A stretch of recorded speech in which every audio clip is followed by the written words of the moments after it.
Hi everyone, welcome to this webinar session. My name is Kent Hutchinson. I'll be the chair of the JCC Constellis Committee. And I'm Kishan Patel, and I'll be your crisis director. So we're really excited to have you guys here, whether you're watching live or you're watching the recording. We're really excited for the committee coming up in just a couple weeks now, and we thought we'd take this chance to answer some of your questions, tell you a little bit about ourselves and the committee. So I'll start off just about myself. I'm a sophomore right now at the University of Pennsylvania at the Wharton School. I'm studying finance and global analysis. I spent a lot of my time here running our collegiate conference, and then outside of that, I love to play basketball and watch the NBA. Alright, I'm a senior in Wharton also, you're a sophomore, but I'm a senior studying finance and political science. Outside of school, I'm also in the Model UN club on campus, and I tend to go more on the competing side for the team. Outside, I also like to play tennis and golf. All right. So I guess we could just start by talking a little bit about our committee in general. So we are the Constellis Committee. And so what Constellis is it's a consortium or a grouping of a lot of previously independent private military contractors. Right? So these are not national forces, not international forces, but private security contractors that are essentially available for hire to whoever would like to hire them. Right, so yeah, on the one hand you have private contracting, but that's also happening under the backdrop of the Middle East and a currently or futuristically destabilizing situation. So the main focus of the committee will be on Syria, and there are many actors at play there. And simultaneously, you'll have spillover effects from Iraq as well, another very unstable but different situation there. So the committee will have its hands full with numerous conflicts and numerous parties involved. And the most important thing to remember is that you're representing Constellis, which has been hired in this in this futuristic scenario that we've set up for you guys, which has been hired by the United States government to provide peace in the region. So this is something that is an entirely unprecedented area. It's something that we really think that you guys can take with your own hands, your own imagination, and decide what to do with. We're really trying to give a lot of breadth, a lot of creativity, a lot of room for creativity to the delegates in this committee. So we hope that you really take it and take the initiative with it. So I guess we should answer some questions. All right. Go ahead. So I see one of the first ones. Maybe Sean, if you want to take this, Sure. What is a crisis committee? All right. So a crisis committee is so in a normal GA you have all your in the room actions. So in terms of a crisis committee, there are a lot of similarities. Instead of you pass directives, which are more actions by the committee, but the big difference would have to be your actions outside of committee. So you have what's called a crisis track. So your character does all the actions in committee similar to a GA, but at the same time you're taking actions outside the room either privately or with other members of the committee and having your own private plan so you can actually affect the storyline that goes on. And with that you can actually shape the negotiations within the committee and really shape the situation to the strategy you want. Sure. So if I was a delegate, how would it work? So I would write a note and I'd say, I want to move 1,000 troops from this city to this city. Mm-hmm. And so I would turn that note into the dais. Yeah. And what would happen next? So what the dais will do is they'll somehow relay the message to me about what you're trying to do. And it's really important for a crisis. Not one can't just wanted to send 1,000 troops, but if you also explain your strategic rationale behind it and what you're going for, that'll give crisis more direction, and it'll allow crisis to help you more in that way.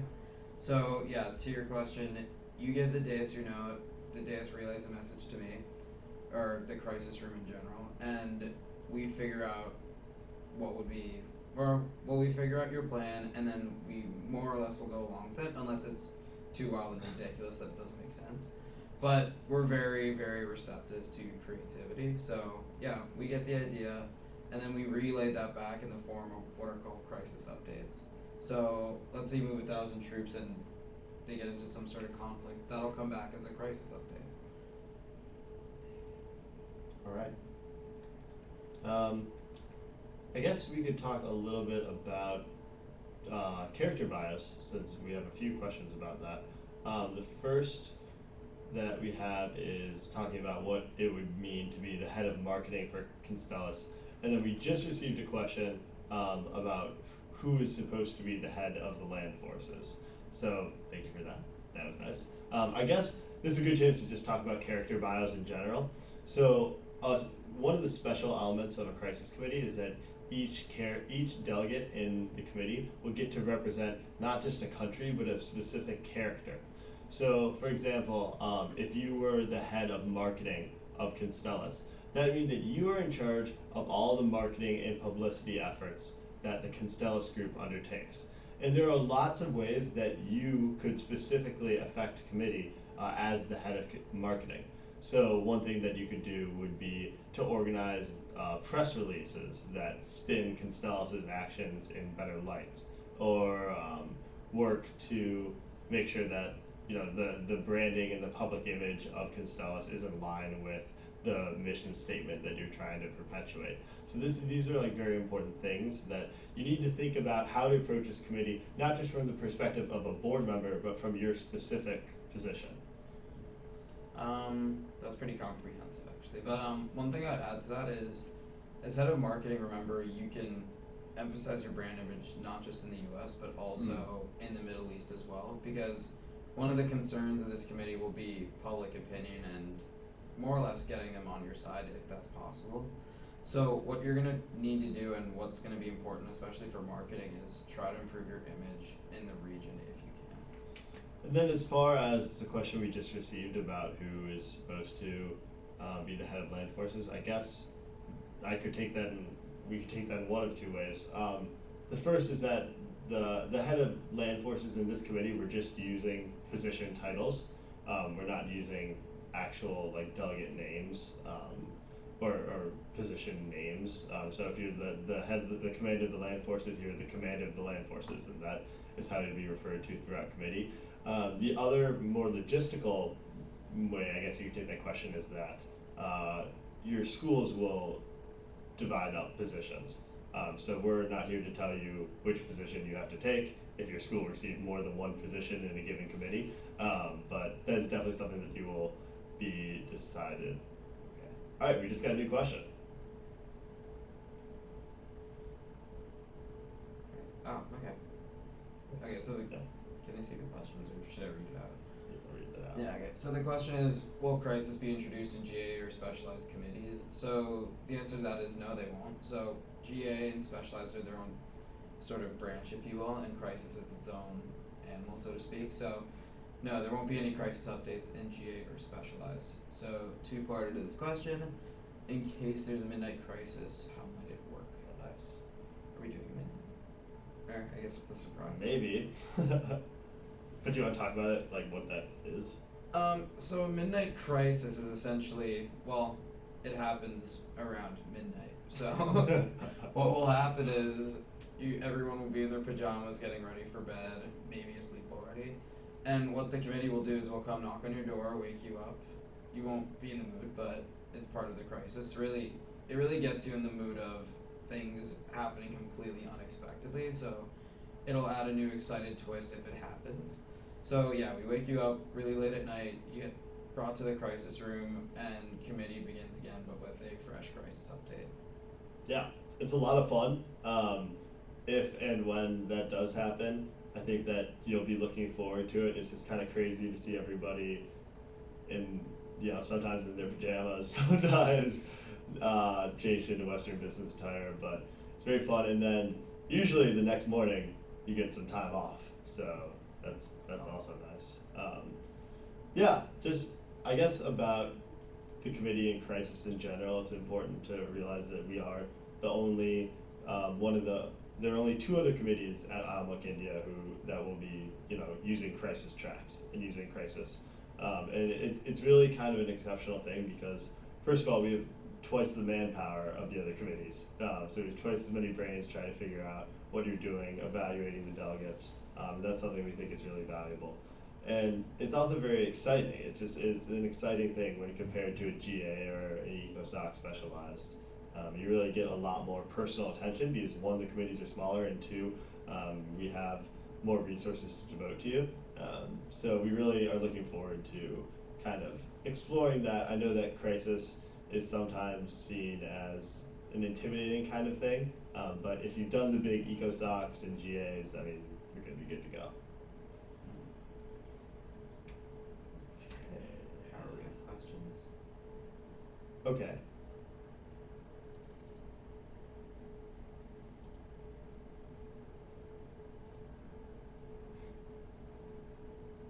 Okay, so we have a question, and it asks basically if you're the human resources officer, if you have the commander of the land forces powers within your portfolio.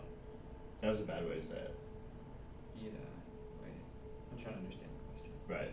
On my part, I think what the question is saying is, can the human resource officer use the powers of the senior commander of land forces? I think so. Yeah, I think that's what it's Yeah. Hmm. Do you want to talk about that, or? I'm not sure. Okay, well, I think that what's important to emphasize here is that each delegate has their own portfolio powers, right? So we talked about the head of marketing and what the head of marketing can do with printing publications and that kind of thing that no other position can do. So I think it's important to remember that when you're something like the head of human resources, where your areas of expertise lie are within like personnel management, things like that, within more of the corporate structure. So this is actually a good example. If you're the director of human resources, you're not going to be moving troops around within the Middle East. That's something that is we would consider that would probably be considered outside of your portfolio. Yeah, I would say so. But one thing HR will do that's really important is recruitment and choosing who comes into the firm. And that is actually a very powerful and influential position. So you're not necessarily in charge of land forces, so to speak, but you do exercise a ton of influence within the organization. And that'll give you indirect power over different portfolio powers, depending on how you work it. Sure. Yeah, that's a great point. Another thing to bring up is that if you are the director of human resources or marketing and you're hoping to move some land troops around, a great thing you can do is go talk to the commander of land forces in committee and see if you guys could agree to a joint personal directive where you say something about human resources and he says something about the troops, and then you both sign it and you submit it. And that is something that we would love to see. I mean, we'd love to see cooperation, and so it's great to have that, and it works well for you too. So it's good. Yeah. Actually, on that note, one thing that Crisis tends to value more than private crisis tracks is if you can actually get other people on board and do some sort of joint crisis action.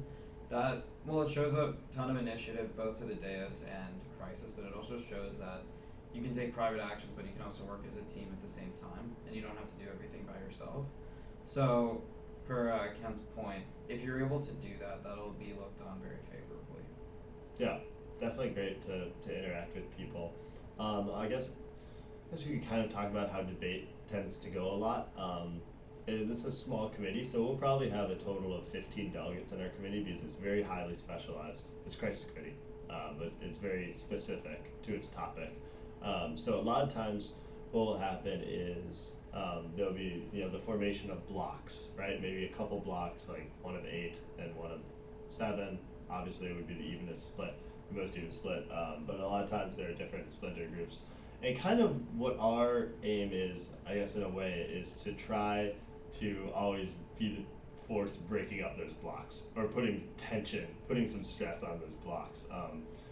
There's groups of delegates who kind of come together to make sure that everybody's really getting a fair shot at competing and that everyone's like forced to think on their feet. You can't just get too comfortable with the same groups of people that you've been working with forever. We're going to try to make sure that that's not something that happens. Yeah, I would say, well, again, per Ken's point, don't get too comfortable because you may be forced to work with multiple people and you may be forced to work with someone that you were quote unquote enemies with about 15 minutes ago. So be prepared to work with several people over the course of your weekend, and you won't always stay friends or enemies with them forever. Yeah, always good to try to keep as many people not mad as you as possible, right? Like that's always helpful. So talking about paperwork for conference, I'm sure your guys' module and advisors will give you more details on this, but I think that one thing that I can say with confidence is it's always good to prepare for committee. That's always something that's very important. So make sure you read the background guide. That's up on the Outlook India website. The password is benfranklin49. That was 49. Yeah. So make sure you read that. If at all possible, print it out so you can write notes on it and take it to committee with you. Definitely important to know, especially in a committee like this, where we start in the year 2020, right? So if you haven't read the background guide and you don't know what has happened between 2015 and 2020, it's going to be a tough time for you at the start of committee. Mm-hmm. You'll be quite literally 5 years behind, and you don't want to be that. You really don't. Oh, this is a great question. Can you read that? Oh, so the question is, who has control over the land forces? Won't it be the entire board's decision to move troops? So this is a really, really good question because it has to do with collective action within crisis committees. Thank you for that. So here is what is immensely important. If there is a decision that we feel as though is so integral to the movement and the trajectory of the committee as a whole, and it's submitted to us in a personal directive, right? We're going to take that directive back and we're going to tell the person, this is too important, this needs to be voted on by the committee, right? So we really want to make sure that, yes, it is the prerogative of the director of the land forces to move his troops within an extent that it does not alter the overall course of the committee. But if he said, for example, like move all of our forces from one city to another, we would come back to him and say, that's so unreasonable, you definitely cannot do that without getting the approval of your board. Mm-hmm. So I would say it should be pretty clear to identify where the lines are. So yeah, again, if you're going to move all the troops somewhere or you're going to declare war on a faction, you can't do that by yourself. That would take everyone a bit by surprise. So there are certain things you'll need approval for. We'll make sure to let you know pretty quickly. But yeah, so we're going to have to figure out where the line is, but we'll make it pretty clear during committee. Yeah, that's something that we'll get, we always have to adapt. You guys are always adapting and we're always adapting too. So adapting to the committee's changing needs. I would say another thing that's good to talk about there is, again, talking about joint or multilateral personal directives, you want to call them that. A lot of times we're going to go back and say that this is something that really needs the committee's approval, but the more heads of divisions that you can have on board a personal directive, the more likely we are to look favorably upon it. It's a really good question, though. You guys love the land forces. Yeah. Okay, will we have a midnight crisis? I don't know, guys.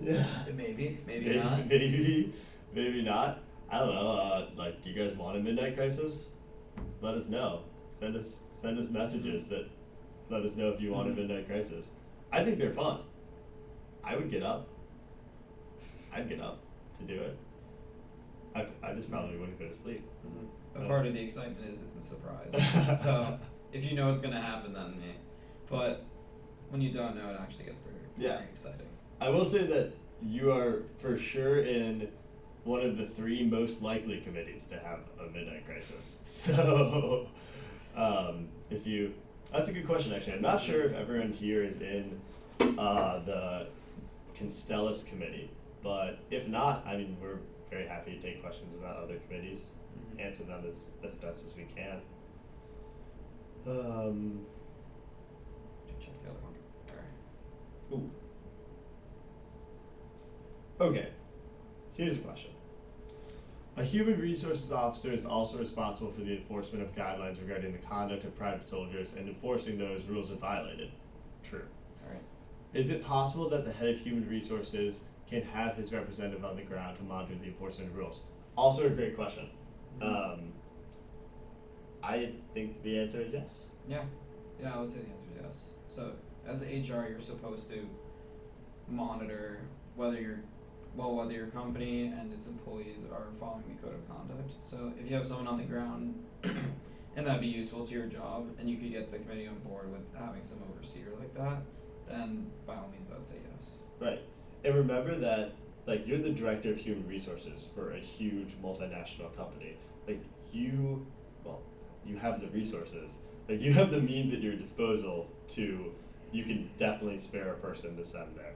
And again, that's something that, this is a great example actually, that was just brought up, because this is something that if you are a Constellus corporation and you just invited Blackwater into your company, the company formerly known as Blackwater and then Academy, or XE and then Academy, it's going to be very important that the committee as a whole say, yes, we want a human resources monitor on the ground to make sure that our troops aren't committing acts of war or killing civilians. That's something that if you came to us with that in a personal directive, we'd probably say, that's all right, but don't you think that the entire committee should probably be on board for this? And then it's a chance for you to show us that you can get the committee on board with you and that you can pass something through the committee, not just through personal directives. Yeah, maybe to clarify that, like the vast majority of substantive action will be taken place through committee directives. You can have little crisis plans on the side, but crisis values how you interact in committee just as much as GA or an EcoSoc. Yeah. Please have a minute. All right, we have one vote. We have two votes for a midnight crisis. We'll take that as a yes. We'll take that as a yes. We didn't say yes. We did not say yes. Like they just really want one. All right. Take it as a maybe. Take it as a strong maybe. Yeah, definitely maybe. That's funny. Thank you for letting us know. Mm-hmm. Yeah, definitely send us more questions. We're always happy to help. What time is it? Oh my gosh. No idea. We got up early for you guys. Should I guilt them? Okay. I probably shouldn't do that. Yeah, I guess just in the meantime while we wait for questions, just talking about the conference as a whole. We could not be more excited to be out there with you guys. We think it'll be a great time to really learn a lot about Model UN, but also just have a great time socially. Personally, we're excited to be around you guys and get to know you a little bit better inside of committee, and then also outside of all the events that the conference puts on. AMOC's going to put on awesome events at night. We're excited to kind of hang out with you guys. Yeah, like I know my favorite part of conferences that we host at Penn here is like meeting new delegates, meeting new people, and it's extremely exciting to meet people you wouldn't otherwise interact with. And yeah, that's something I really. Alright, Ken, we'll be right back. But yeah, it's really exciting to be able to meet all of you, and again, I would never have met you guys otherwise, so being able to form these bonds is very, very exciting for both of us. Okay. Yeah, at this point, you think you can move to another room or? I think we might have to. Okay. Alright guys, we actually are having a little bit of a technical difficulty, and we will be back in just 5 minutes. Okay, so sorry about that, but we'll be back in 5. Thanks. Alright, hi guys, we're back. Sorry about that. Mm-hmm. Yeah. We should get the question stream up.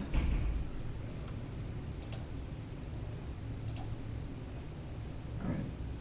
Yeah, so sorry about the channel going off air. We are back. Sorry about that little delay. We are pulling up the other question forum right now. Let's see what you guys have for us.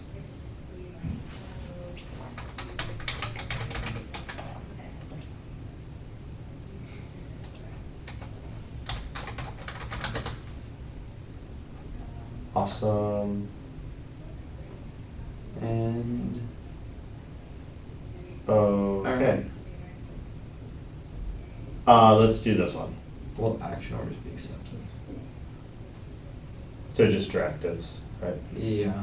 So, if by action orders you mean directives, that's pretty much how a crisis committee will function and take its own actions. So, the short answer would be yes to that question.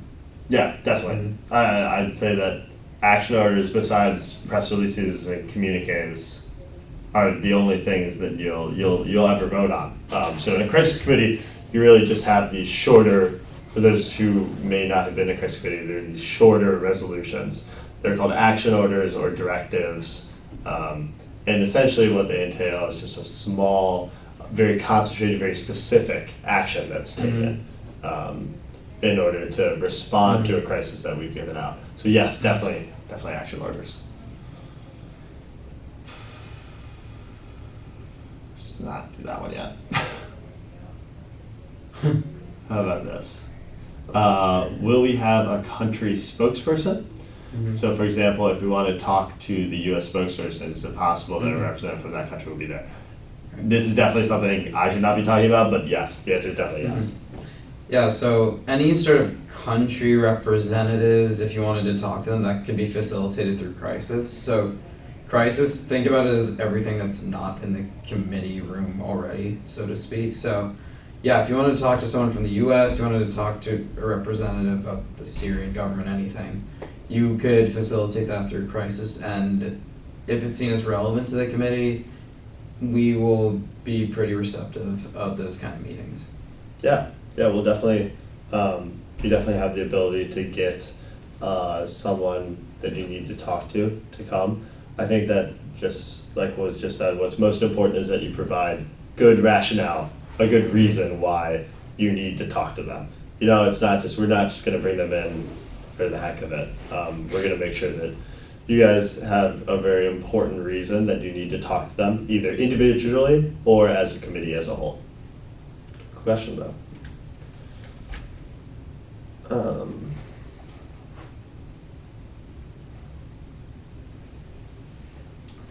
I mean, okay. We could do assassination. Do you want to talk about assassination? Sweet. Sure. Okay, so the question is, in your experience, how common have assassinations been, especially those of the chair? Wow. Okay. Maybe we'll be more receptive to assassinations of the chair at the end, but traditionally you don't assassinate the chair. So I would say, yeah. But thing about assassinations is that would depend on the committee. Generally, the way I compete, there are a lot of assassinations, but it really depends on what other delegates want to do. But we're definitely receptive to assassinations if they make sense. You can't just be like, I want to kill that guy over there. So there needs to be a reason and again, strategic rationale behind it, or the delegate must have committed something horribly wrong that the committee caught him for. But other than that, it has to, like, assassinations are possible, but they have to make sense in some way. Yeah. I think the thing to stress is that you can't kill someone because they're good, right? You need to kill somebody because they are directly interfering with your plan, and then you need to let us know why they deserve to have that happen to them. And then I guess as a procedural thing, if you are assassinating the committee, like you will re-enter committee. You're definitely not done for the conference. You definitely have a lot of time, and we consider everything that you've done in your previous position when we bring you back in, likely as a new position. So definitely don't worry about being assassinated. Yeah, like you get a new character, you get a fresh start, so you're by all means still involved. Right. There's a question. It says, under what mandate will the committee operate? I'm not entirely sure what that question means. if this is a procedural question. Not sure what the question means. Okay, if this is a But- procedural question, we're operating under standard rules of procedure. If you guys have any questions about that, let me know. This is something that I am personally very passionate about, making sure that like the playing field is leveled, and so the most level playing field is abiding by the rules as they're written. I think, now that I'm thinking about it, the question might actually be like, what's the mandate of Constellus? So to answer that question, it says in the background guide that the U.S. Congress granted the President of the United States special authority to make decisions regarding Syria, military, economic, political, whatever. And what he chose was to employ Constellus, so to employ private military contractors in order to provide peace and stability to that region. That is Constellus's mandate. It is to provide peace and stability. As far as an international mandate, this is one of the huge parts of committee. There is no international mandate for Constellus to operate in Syria. There are many international treaties outlawing the use of mercenaries. So this is something that you'll definitely have outside geopolitical pressures kind of bearing down on Constellus and the United States. Yeah, in terms of international law, this isn't legal at all. So that could be an overarching theme you guys should watch out for. Sweet. Which one would you like? Oil and gas industry. That's a tough question. What do you think? Maybe the one above that. Okay.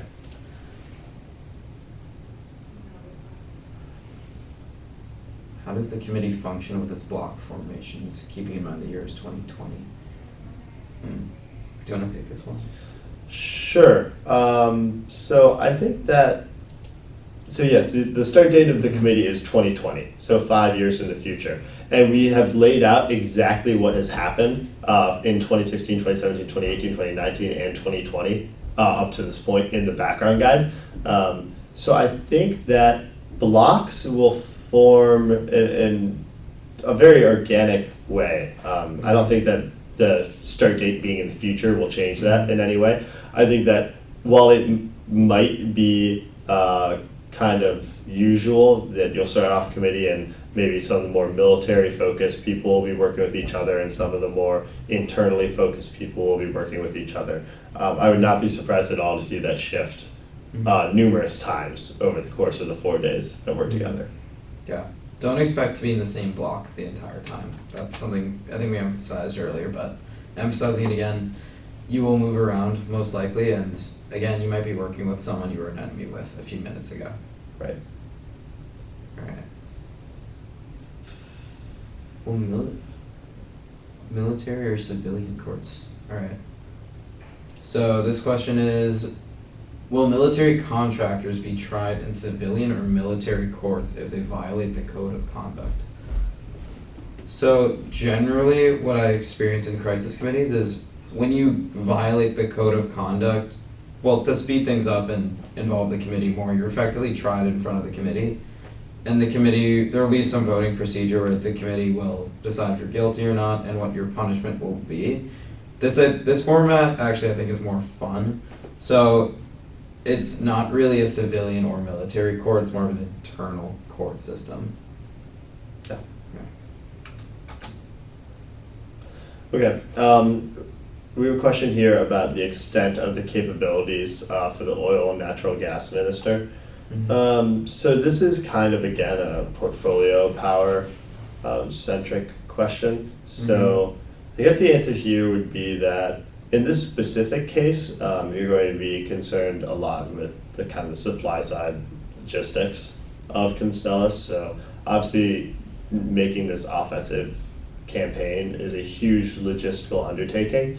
So you'll be figuring out, how do we make sure that this given company has enough oil or something, right? But so that's the kind of like the nuts and bolts of what you're doing, and this is true in a general sense as well. You need to think about the strategic implications of what you're doing, right? So while moving gas from one side of a country to another may not sound very important or exciting, when you're in the Middle East and you have the geopolitics of oil, purchasing massive quantities of oil is a hugely politically influential move, right? And where that oil ends up and who you buy it from. Who are you buying this oil from for Constellas's troops? Are you buying it from the United States and shipping it over? Or are you getting it straight from the source in the Middle East? Are you buying it from Iraq? Are you buying it from Kuwait?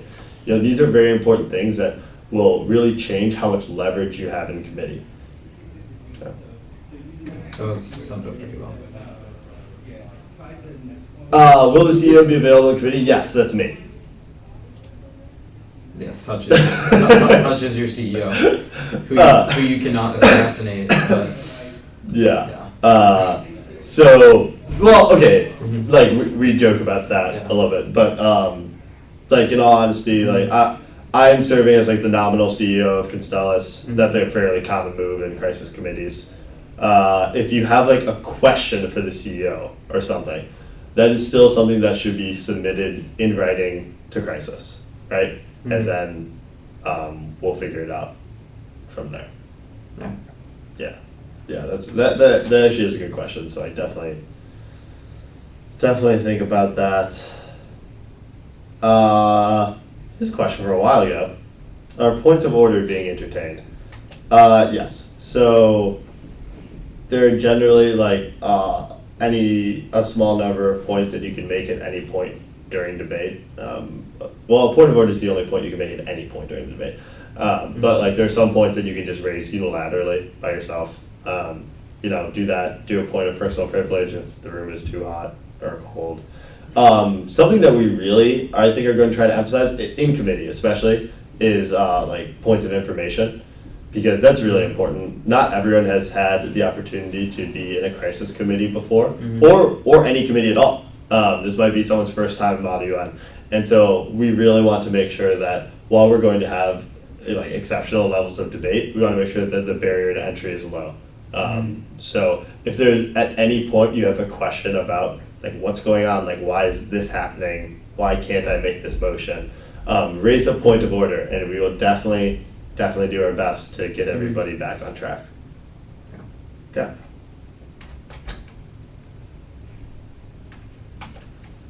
Okay. You guys seems like we really got through some questions. That was good. We answered a lot of questions.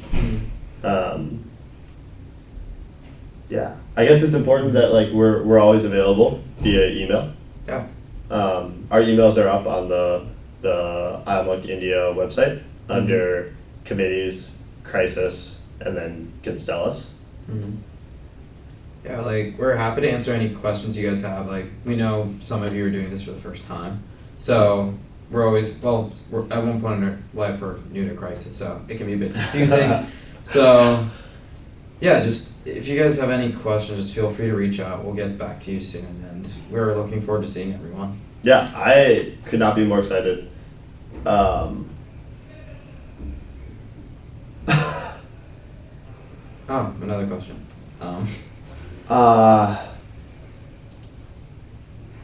CEO's killed. Who takes over?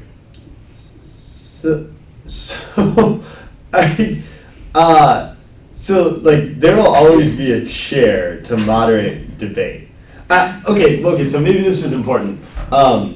As the chair, I don't play an active role in shaping debate.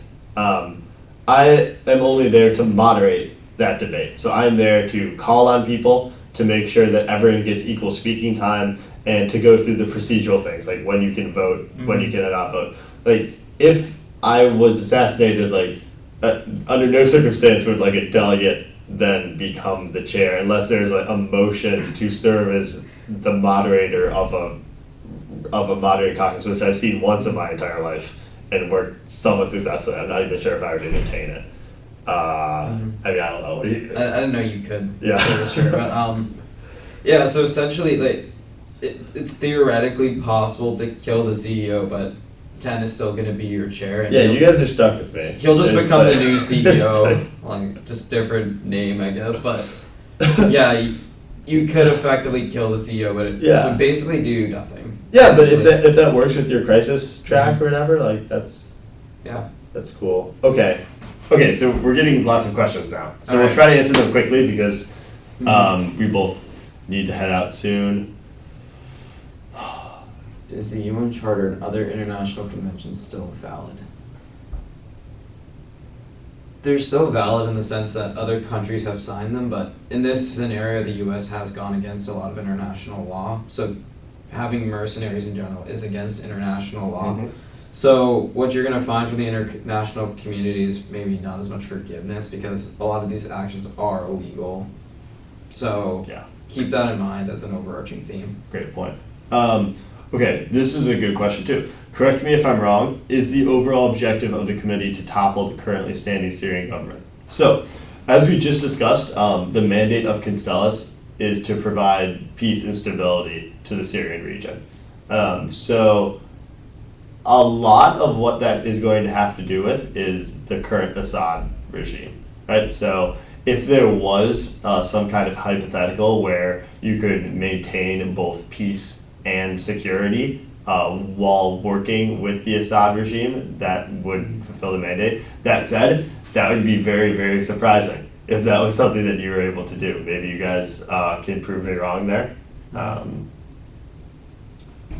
Yeah, that would be surprising if those two forces could live in harmony. We have motions of entertainment. I never heard it called that. What do you think that? I'm not sure what motions of entertainment is. Okay. I don't think we have those. We entertain many motions. But if we like to entertain committee, if you would like to make a motion of entertainment and like sing a small song or something, that is something we might look forward to a little bit later in committee. A few do's and don'ts for the first time as a committee. This might be a good way to kind of wrap stuff up. Alright. What do you think? Alright, so a few do's and don'ts. So, I guess do's are easier. So, the key to crisis committees is always have a strategic rationale for everything you do. So, especially in crisis notes, just explain what your strategy is. It's not like we're going to betray you, we're not other members of the committee, so yeah, explain your thought process to us. That way we'll understand where you're thinking and it'll help us move forward with the committee. In terms of inside the committee, I think Kent can talk about that. Yeah. I guess the most important thing for me is don't think that you can win alone. I think that that's something that oftentimes people forget in crisis committees because they're so small and it's so tempting to think that you can, kind of trick 6 kids onto your side while not really working with them. And, to the extent that you want to be devious outside of your block and outside of committee is up to you. But I would just say that at the heart of a crisis committee is a Model UN committee. I mean, you still need to have the support within the room in order to get any of your stuff passed. I can say with great confidence that somebody who never gets anything passed inside the committee and has a great crisis plan will not be walking away with the Beth Duggan Award. I mean, if they don't do anything inside committee, there's no way. It's part of being good at crisis is having that mastery of both inside and outside the room. Mm-hmm. You need both. You need both. Yes.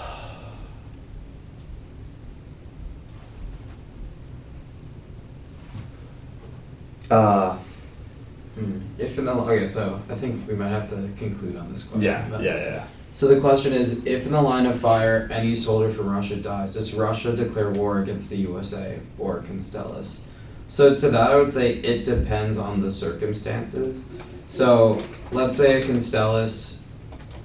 of the Constellus employees just goes out and kills a Russian soldier, but essentially either way, no matter what happens, this would create a really big crisis situation where Russia doesn't necessarily know what to do, but it'll lead to a lot of heated rhetoric between the US, Russia, and Constellus. So what could happen, it really depends on the situation, and we'll cross that bridge when we get there, but say the US could renounce Constellus, and then essentially the company will be alone against Russia, which probably wouldn't fare well for you guys, but let's say the US backs you, and it could theoretically lead to a war, yes, but it could also diffuse into more of a Cold War situation. So on that, I would say it depends on the context, it depends exactly how it happens, But in terms of safety of your committee, be careful about messing with Russia. All right, I think that's going to do it for us. We both have to run, but we've really enjoyed talking to you guys. Like we said, please let us know if you have any questions. Please send us emails. We love getting emails. So let us know if you have any further questions. Yeah, looking forward to seeing everyone. All right. Thank you.